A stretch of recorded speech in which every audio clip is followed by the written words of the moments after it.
Um, so I feel like Robin book 3 is probably the first book that I'll have maybe 5 or more than 4 diaries for, because I feel like it's gonna take me. I think I'm gonna probably do like 10,000 more words than usual.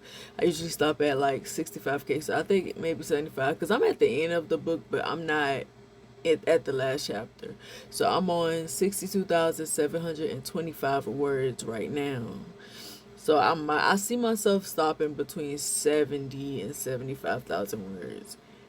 Because I feel like this book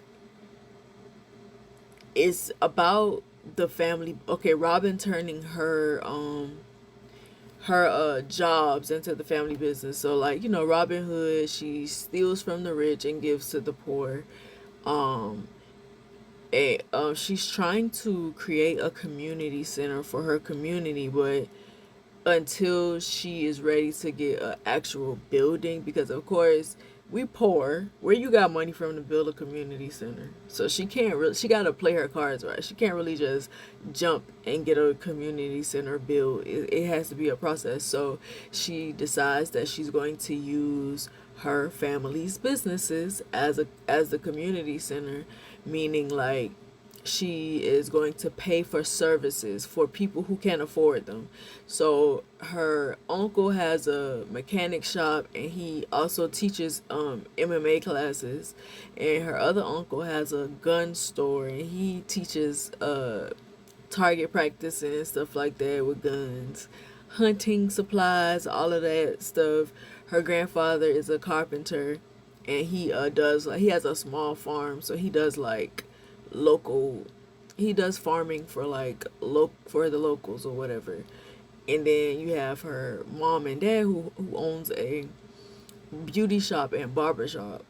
Um, and who else? Am I missing anybody? And then plus her family, they have education in certain skills. So like she gonna like pay for people to take classes to learn how to do certain things. So she basically like saved up millions of dollars from doing jobs, from doing hacking competitions, and from like doing hacking jobs and whatever. And she was doing this herself from ages 12 to 15, not telling nobody nothing. They don't even know what's going on with her, whatever, except her uncle Six, because that's like her the person she trusts. They have like an interesting relationship. Like they're very close. Because she trusts him because he be helping her. Like he gets the jobs for her. He kind of handles like he communicates with the clients. She um she plans the jobs, carries them out, and she negotiates her own deals for like the money that she gets paid or whatever. So like he was the only one who knew what was going on. She had 3 years where she was just binge stealing because she was basically feeling abandoned because Dizzy got locked up. They had robbed the mall, Magnolia Mall. If you from South Carolina, you know what I'm talking about. Magnolia Mall, they robbed it when she was 12. And they are from the ages of 11 to, how old was Dizzy? 13 during that time. Dizzy the oldest, Remy the youngest out of the crew. But they robbed the mall or whatever, and Remy and Dizzy ended up getting picked up because while they're leaving the mall, and this is not me telling the story, this is just a prologue. While they leaving the mall, Robin sees a Foot Locker truck, so they were about to restock the store, and she's a kleptomaniac, so like that like made her excited her. Dizzy peeps game, he sees her like orgasming over the thought of stealing this thing, so he trying to impress her because he like her. So he like get in a he tells her like get in the truck. I got it. I'm gonna get it or whatever. So like they going back and forth about it. She like, no, I'm not getting in the truck. If you going, I'm going with you. We going together, whatever. And he like, nah, trust me, I got it. So she finally gets in the truck because they start hearing police sirens or whatever. And her brother is like, let him handle it. He said he got it.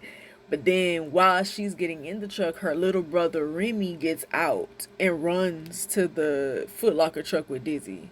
So Remy ends up getting locked up too, but he gets sent to a boys' home for because he was a child. He was like 11 years old. Look big for his age, but he was a kid. All of them were kids, but mentally, Robin and Dizzy are like light years ahead of the rest of them. Like City be keeping up a little bit, but the two of them are like light years ahead because of the experiences that they've had in their lives.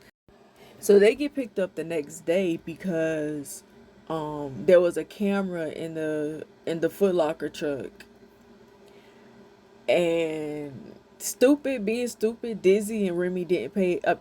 Yeah, Dizzy and Remy didn't pay it no attention, so they couldn't even tell us. Robin is a hacker, so that would have been simple for her to hack into. To, she could hack into it and destroy it, or she could have just wiped it of the footage that they had of them. But because they weren't paying attention, and this is something that they've done for the first time or whatever, she don't even know that there's a camera inside the truck. So for that, he got 3 years in DJJ. While he's locked up, she goes on this binge stealing. She binge steals because she's a klepto. So her like mental, her emotional capacity, her mental, her mind and her emotions are all out of whack because she don't know how to feel. She blame herself for him getting locked up or whatever.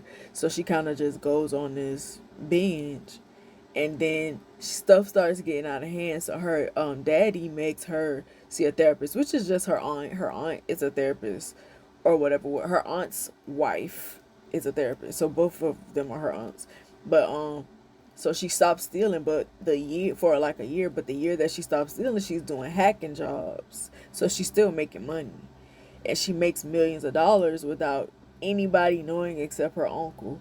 So she's going to use that to fund the community. So she has a conversation with her uncles and her daddy about how she wants things to run. So they're going to be the face of it, but she's going to be funding it out of her pockets. So it's a little more, it needs a little more detail than the other books do. Because like this is going to be a long series. So yeah. So, buckle up because it's going to be a long series. But book 3, it needs more detail because her trying to turn what she do into the family business, getting her family involved, but she doesn't want anybody, the community or nobody, to know that she is her idea and she's the one who's funding it, because then she'll have a target on her back. She's a kid. I mean, she's smart, she's tough, everything. Like, she's trained to be able to deal with these situations, but she's still a little girl at the end of the day. So like, she doesn't need people targeting her. She already got people targeting her. She don't need to add to that. So the her daddy and her uncles are the face of it until she's in a position to be the face. So I had to change the titles. Book 1 is just Robin. Book 2 is Robin and the Monopoly Bandits, because that's what they call themselves, because they use Monopoly as codes, which you'll have to read the book to see what I'm talking about. They're kids, so of course it makes sense. That's why I feel like I need the extra 10K words. I need the little extra room to breathe a little bit, because like I said, I'm at the end, but I'm not at the end.